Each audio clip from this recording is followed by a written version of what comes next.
Oh, it is a battle royale. We've got the iPhone 15 Pro Max and we've got the Galaxy S24 Ultra. I'm taking them head to head. Check it before you wreck it. What's up, geeks? I'm Kirk and I've got them both right here. The newest top of the line phones from Apple. This is the iPhone 15 Pro Max, and from Samsung, the brand new S24 Ultra that's not even in stores yet. The first thing you'll notice, the rounded edges on the new iPhone versus the squared off edges on the S24 Ultra. Throw down a comment below. Which look do you like better, the iPhone look or the Samsung look? I'm gonna dive deep here and take a closer look at both of these phones side by side. On the left, you have the iPhone 15 Pro Max, the granddaddy of them all when it comes to the brand new iPhone line. On the right, we've got the brand new Galaxy S24 Ultra, the granddaddy of them all when it comes to the new Samsung Galaxy S24 line. So I wanted to put these side by side hardware-wise and kind of take a closer look at both of them so you can see where there's differences, where there's similarities, and if you're trying to buy one, if you're trying to decide between the two, well, maybe this will help you out with that.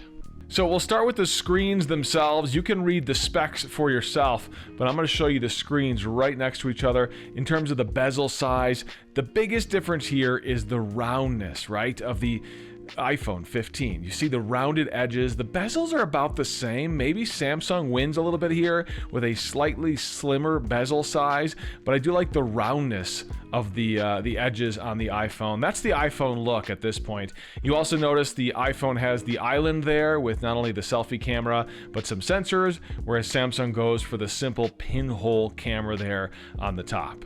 Now on the bottom, very, very similar. We're just dealing with the buttons all on screen, software buttons. Although, you know, iPhone doesn't really use that. Samsung, you can turn them off and just use gestures if you'd like. But look at the bezels again. I want to give you a closer look at the difference between the bezels, although there really isn't much of a difference. Very similar bezel size, rounded on the iPhone, squared off on the Samsung. And that's the biggest difference. When you put these two phones in your hand, the first thing you're going to notice is the iPhone 15 feels rounded, and the Samsung Galaxy S24 feels like a square slab. Now, which one you like is totally up to you. You'll have to decide on your own, but those are the big differences there between the two. On the side, you've got your three buttons here on the side. On Samsung, you've got volume up, volume down, and your power. On the iPhone, you have volume up, volume down, and then this is that new magic button that they do on the iPhone. So that just means it's a programmable button. But look, you've got the same line there on the iPhone and the Samsung for breaking up that antenna on the metal housing of the actual phone itself. Let's flip it over, and on the other side, you'll notice the Samsung has no buttons whatsoever, whereas the iPhone has its power button over here. Just a button layout that iPhone folks have gotten used to, and a button layout that Samsung folks have gotten used to. Look at the difference on the corner here. See the squared off edge of the Samsung and the rounded edge of the iPhone really is pretty prevalent there when you put them up back to back like that. Again, you've got that same antenna break line there on the side of the phone. On the top, not too much going on there. Samsung's got what looks like a couple of microphone holes. On the iPhone, you have nothing. It's a pretty blank, flat top. Let's look at the bottom. And you know what? First time we've ever seen this similarity between a Samsung and an iPhone or an Apple phone, the USB-C port. Look at that. Isn't that something to see? Just because we've never seen that before, I think it's kind of interesting. You've got, again, antenna breaks, SIM card slot. The iPhone has the SIM card built in. The Samsung still allow you to use a standard SIM card. Then you've got what I think is a speaker slot here on the Samsung, whereas the iPhone does the little holes for the speakers and the microphones. You do have what looks like maybe a microphone hole there as well, right next to the SIM card slot.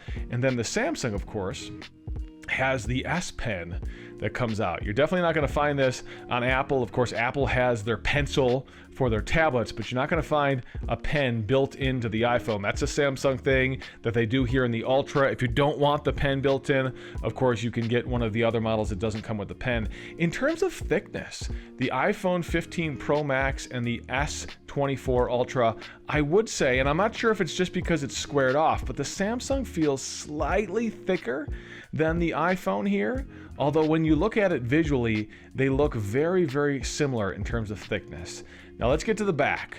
You can look at the camera specs and break that down for yourself, but I just wanted to show you the difference between the aesthetic of the cameras on the back here. Apple doing this bigger bulge here with these 3 cameras, and they've got the flash there, and then Samsung has their 4 cameras and their additional depth sensor, and then the flash right there as well. So yeah, they're laid out differently, but at the end of the day, are they really all that different? Well, the specs will tell you the true case. It's interesting because the iPhone, these cameras kind of feel bulged out more so than the Samsung, but when you look at it side by side, I'm not sure one is more protruded than the other. Is that the right word? I don't know.